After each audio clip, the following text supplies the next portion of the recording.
Right, Shalom.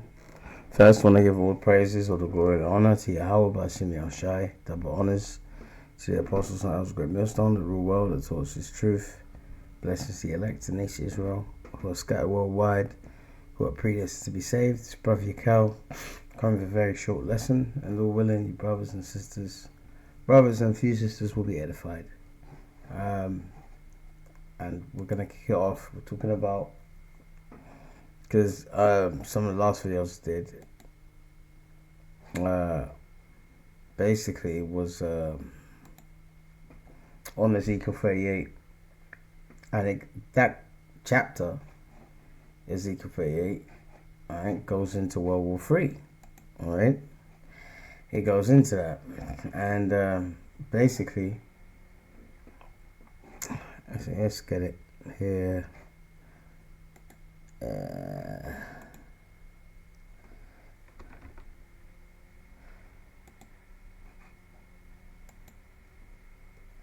that's our job. Our job is to see the things that are happening in the world, and to filter it prophetically through the scriptures. All right, that's our job, and that's why the Heavenly Father and His Son gave us instructions. Like how to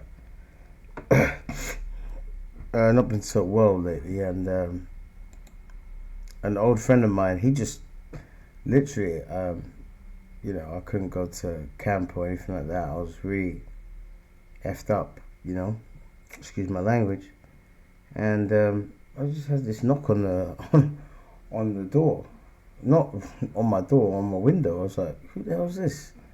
And it was one of my good friends. He went to a funeral, and it was not too far from where I lived, and he came over. And I remember when he, I wasn't too well, and he came over, we were, talking about certain things, and basically he, I mentioned all these things that are going on, in the world. Did you hear about this, hear of that? And I think it's him or someone else. I can't remember. It's either him or someone else. I asked him about basic things that have gone on the last couple of months, and they didn't have a clue whatsoever. I'm not sure if it's him, maybe it's someone else. And then I said, don't you watch the news? And he's like, no, not really. I don't really watch it. Well, he's a civilian, that's his choice, and he's a heathen. He's not Israelite, But us, we have to watch as well as pray. This is Mark 13 and 33. Take ye heed. All right?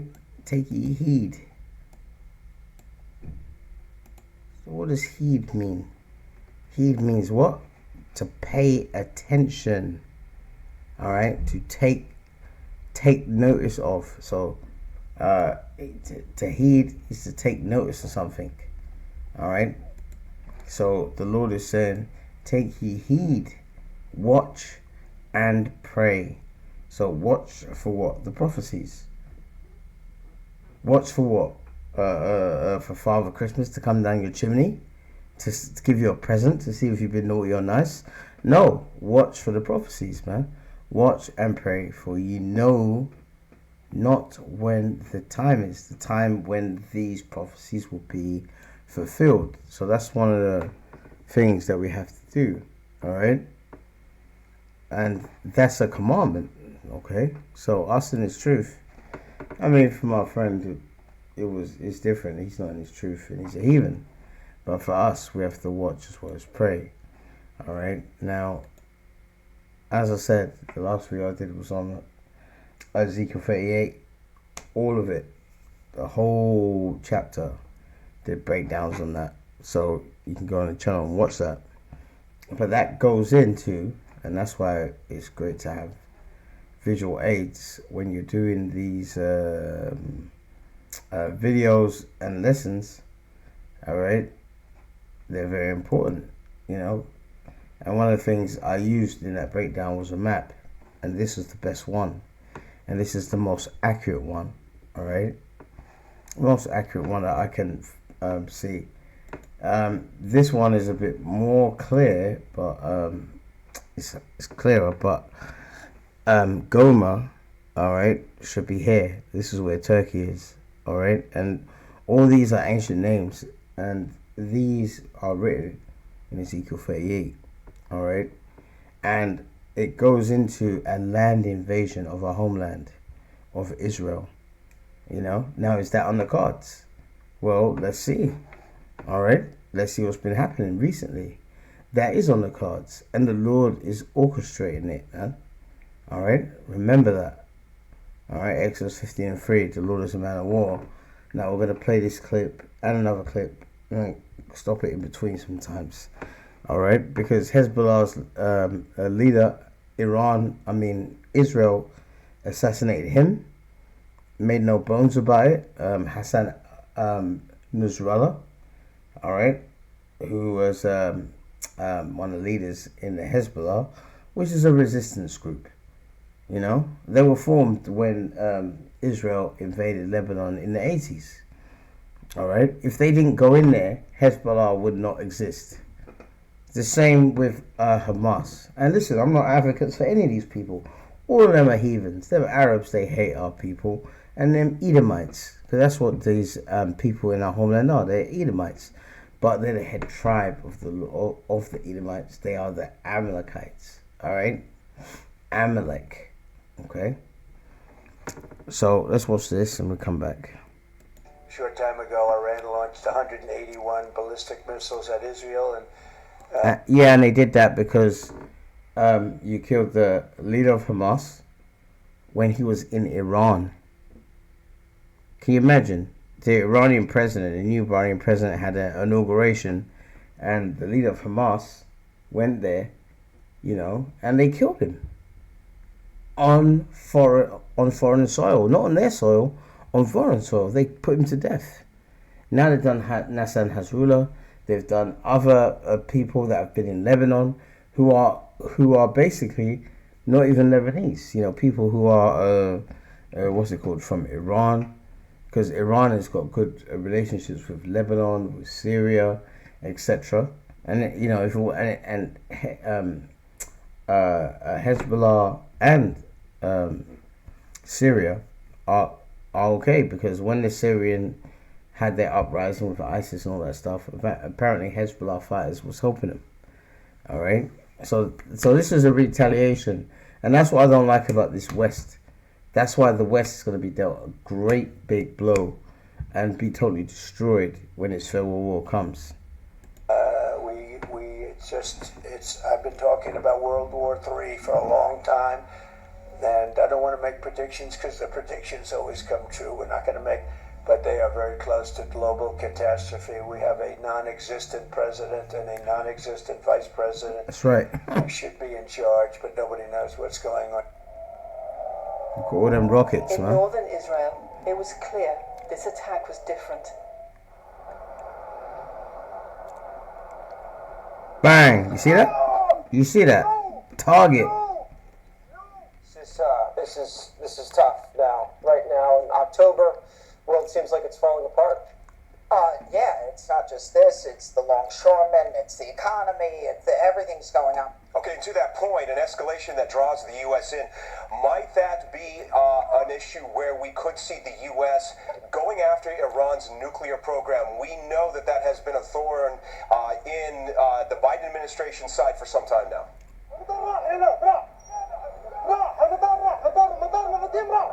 Wow, loads of rockets. Okay, guys, we got to get off the roof. See, you can't. Right next to us here. Israel's Prime Minister Netanyahu vowing to retaliate against Iran.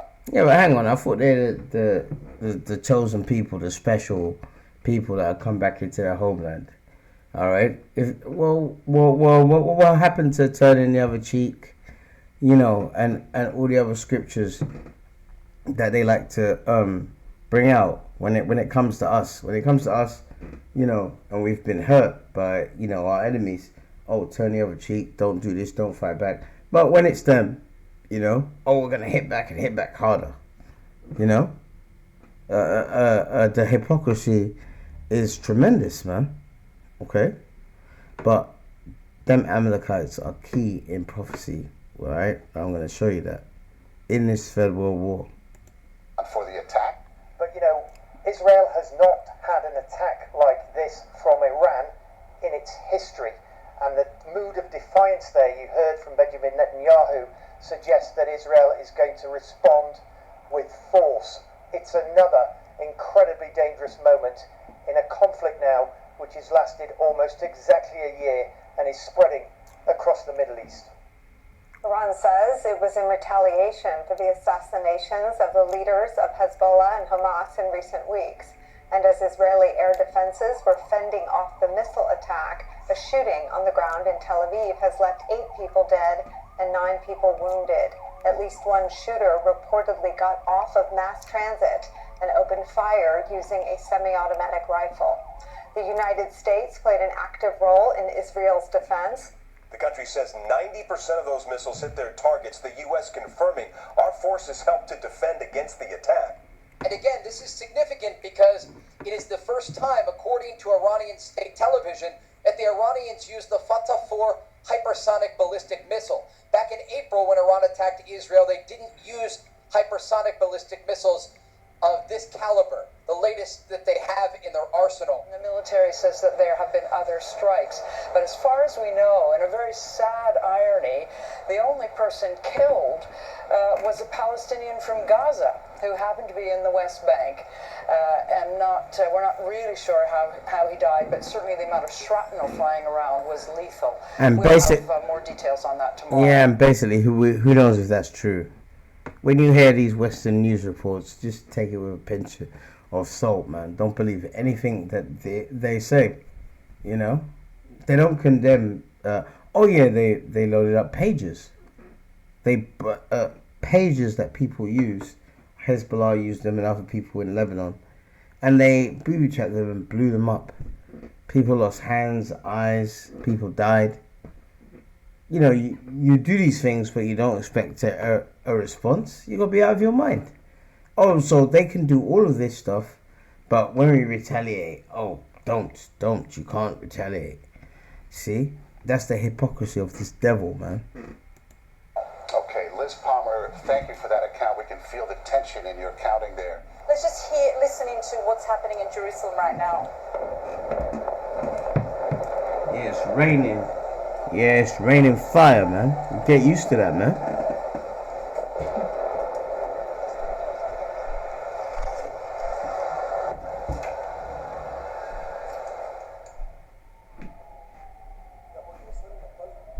Look at that. There's too many. There's too many. There's so many of them. They can't get them all. You know? Bang, bang. And as Brett talked about, the real concern here for Israel is that Iran is getting closer and closer to their development of a nuclear weapon. International watchdogs have indicated that Iranian nuclear facilities are enriching uranium closer to weapons-grade material, and this gives them a much shorter breakout time to produce a nuclear bomb. I have one word: don't. What is your message to Hezbollah and its backer, Iran? Don't.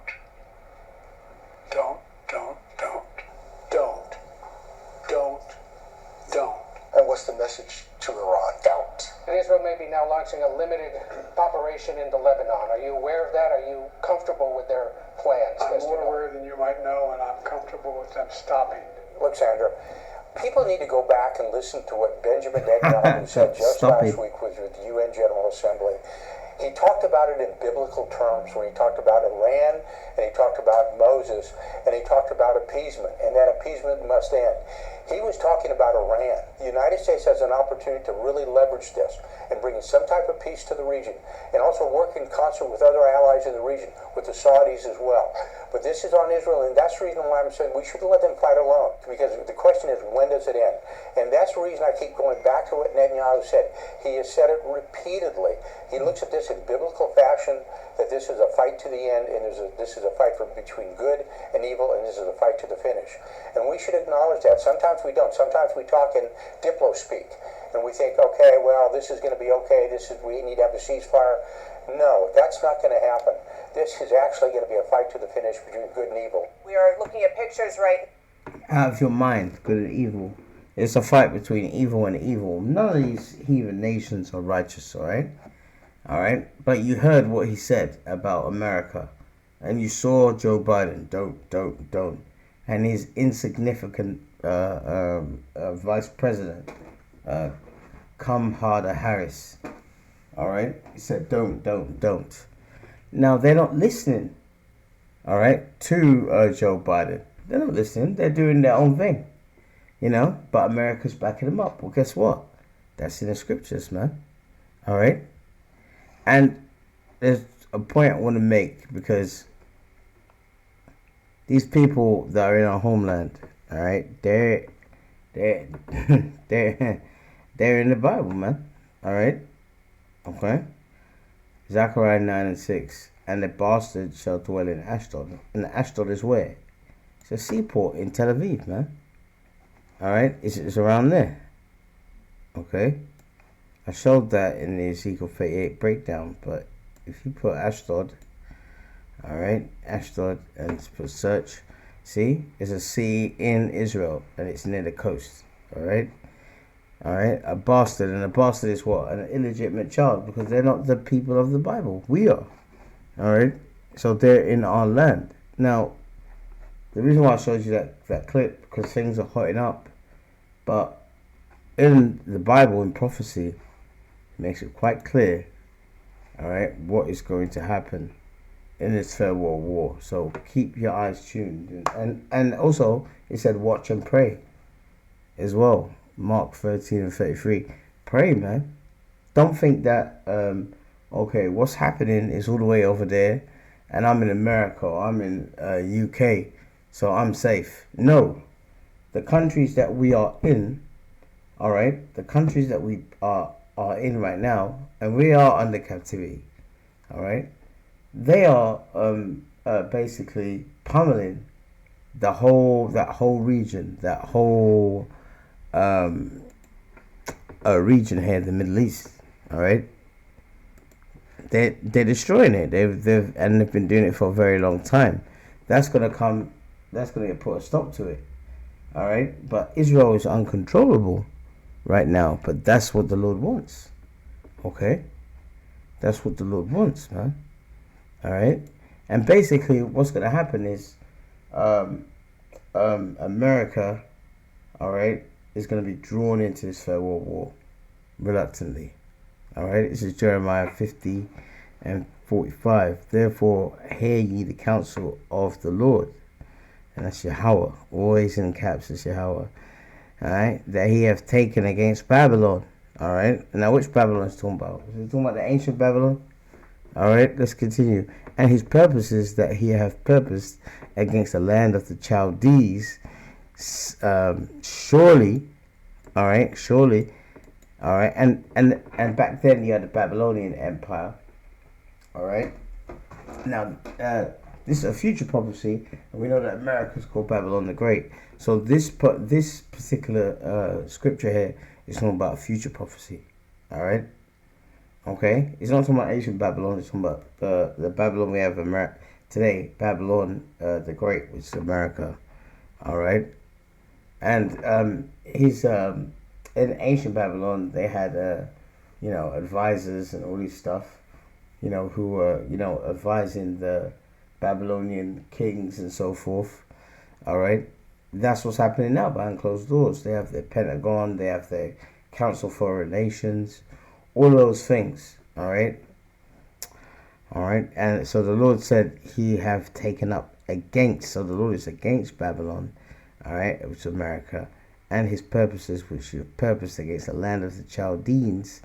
All right, surely the least of the flock shall draw them out, and the least of the flock is these Amalekites. They're out of the Edomites. All right, the nation Edom, so-called Caucasians, is a big race.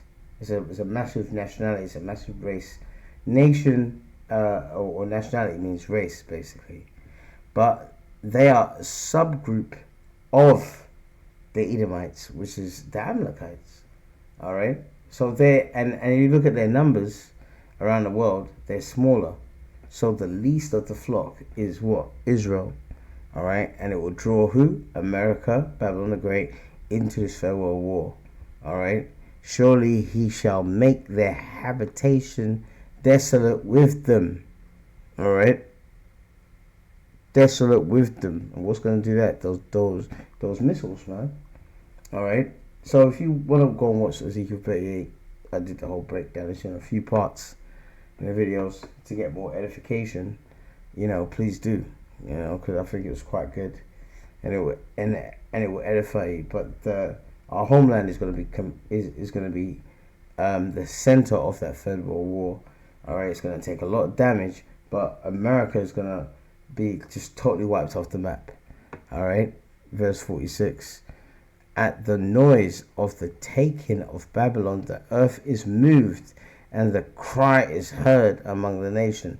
And how does the earth be moved? All right, by those nuclear missiles, man. All right. It says that the world will what? Well, I think it's Isaiah 24. I think it is. The earth will roll to and fro. Yeah, that's it. Isaiah 24 and 20. The earth shall reel to and fro like a drunkard. All right. See that if someone's drunk, and they're walking down the pavement, they're swinging left, swinging right. The equilibrium is all off. That's how the earth is going to be moved. The people that are on the earth, wherever they are, when those nukes hit America and destroy it, the earth is going to be shaken. It's going to move, man. All right, and shall be removed like a cottage, and the transgression thereof shall be heavy upon it. All right, and it shall fall and not rise again. And that means, and it's not. So America is not going to ever come back. But you Edomites in particular, your empire is going to be is going to be destroyed, and you're never coming back in power.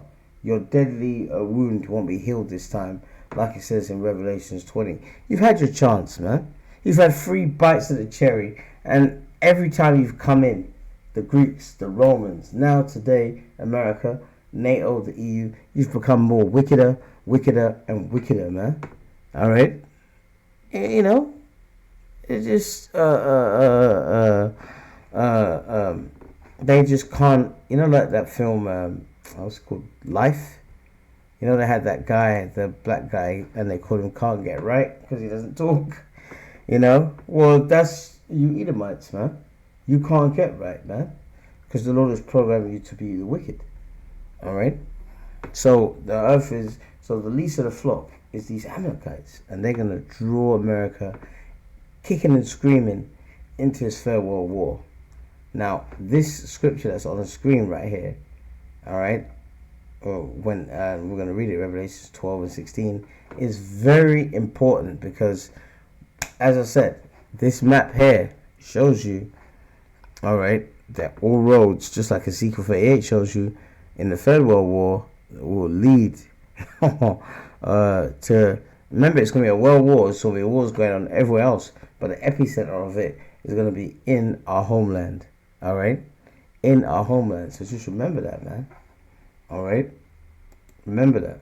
And if you look at, let me get this on the screen. Revelation 16 and 12, and the 6th angel poured out his bowl on the great river Euphrates, and its water was dried up, so that the way of the kings from the east might be prepared. What's that talking about? World War 3. All right, and the river Euphrates. Now the river Euphrates, I've got a map here. All right, it goes through Iraq, it goes through Syria, it goes through Turkey. All right, and it has been drying up. And I'm going to show you that. Okay, now that's going to be the epicenter, our homeland for the Third World War. And west is this way. All right, east is this way. So who's up here? In this area here is Russia. All right, Gog and Magog. Well, it's called Magog in Ezekiel 38, and this area is Gog. Georgia, Armenia, Azerbaijan. They're all going to be in a coalition. That's why Ezekiel 38 is very important.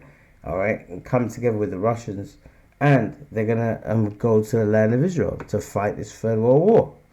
All right, now if this river is intact and it wasn't dried up, how are they going to get their troops over that major river to get to the land of Israel.